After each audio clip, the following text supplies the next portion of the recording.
Okey, hari ini kita tengok muka surat 603 surah Al-Masad, ya, surah Tabbat Yada. Dekat sini ramai orang baca dengan ada kesilapan sikit.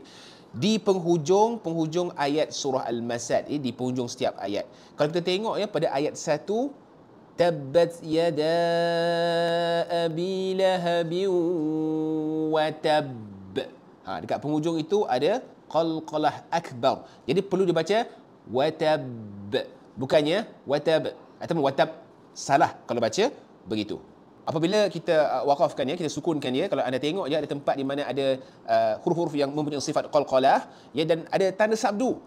Itu hukumnya qalqalah akbar. Jadi kena baca macam saya ajar tadi. Di penghujung ayat surah Al-Masad ayat 2, 3, 4 dan 5 pun ada qalqalah juga ya, seperti ayat yang kedua kasab, ayat ketiga lahab, ayat keempat al-hatab ya, dan ayat kelima masad.